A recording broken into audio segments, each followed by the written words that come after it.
Why is Brazil so massive? It's something most people don't stop to think about, but have you ever wondered how Brazil ended up as this huge South American giant?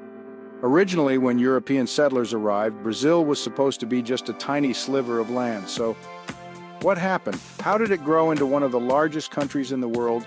And did it happen peacefully or through war and negotiations? Let's dive into the fascinating history behind Brazil's expansion and see how this country came to dominate South America.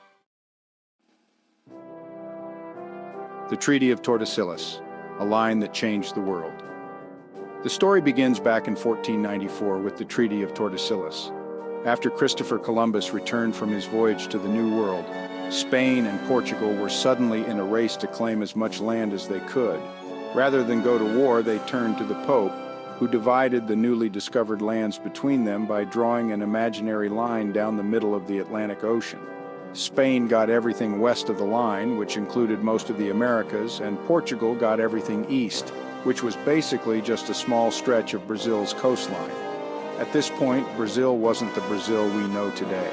It was just a thin strip of land along the coast, and for a while Portugal was fine with that.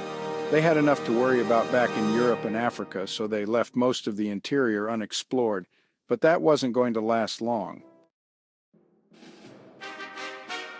The Iberian Union, Spain and Portugal under one crown. Fast forward to 1580 and things took an unexpected turn. Portugal and Spain, the two biggest colonial powers in the world, suddenly found themselves ruled by the same king. This was because Portugal's royal family ran into a succession crisis and Spain's king took the throne of Portugal. With both empires united, territorial disputes were put on hold. After all, there was no point fighting over borders when both countries were technically part of the same empire. But this unity didn't last forever. In 1640, Portugal regained its independence, and soon after, their attention turned back to Brazil. The interior of the country was rich with untapped resources, and Portugal was hungry to expand its control beyond the coast. And so, the push westward began. The Dutch invasion, the rise and fall of New Holland. But it wasn't just Spain and Portugal that were interested in Brazil. In the early 1600s, the Dutch entered the picture. They had been trading with Brazil for years, but when the Portuguese, under Spanish control, cut them off, the Dutch weren't happy. So they did what anyone would do. They sailed over to Brazil and took some land for themselves, calling it New Holland. For a while, it looked like the Dutch might actually get a foothold in Brazil. They controlled a large section of the northeast coast, but it didn't last long.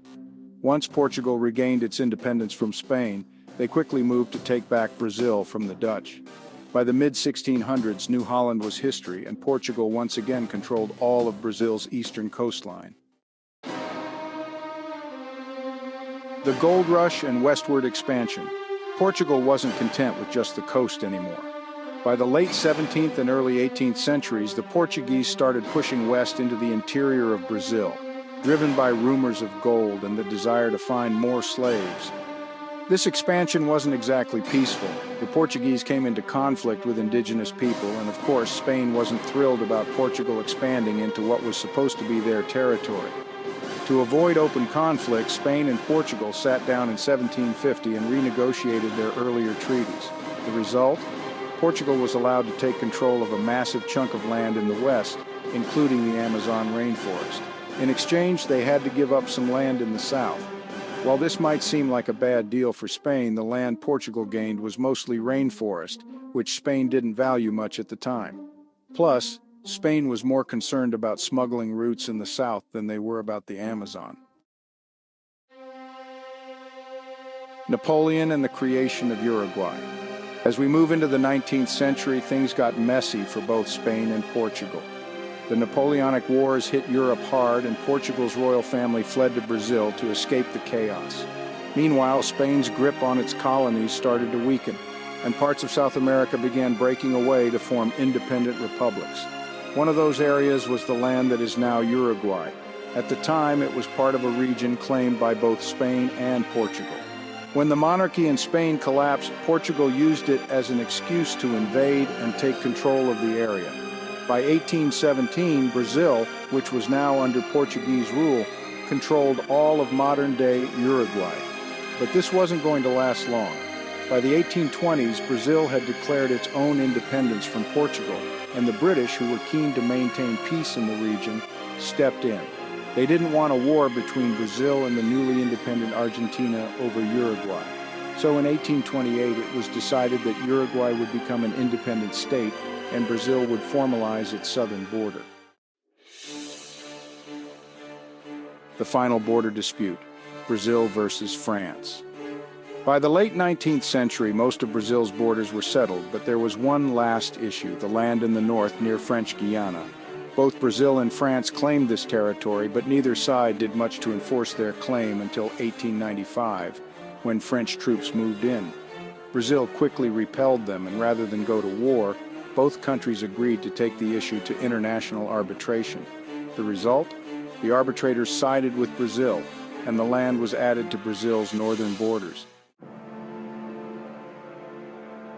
Conclusion: how Brazil became the giant of South America. So there you have it. Brazil's transformation from a small strip of land on the coast to the massive country we see today was the result of centuries of treaties, wars, negotiations, and sometimes just plain luck. From the Treaty of Tordesillas to the Napoleonic Wars and even a skirmish with the French, Brazil's borders were shaped by a complex web of historical events. Now, the Brazil we know is a land of rainforests, beaches, and rich history, with a size that few countries can rival. Next time you look at a map of South America, remember this journey. Brazil didn't just happen overnight. It was built through centuries of struggle, ambition, and a little bit of opportunism. Thanks for watching.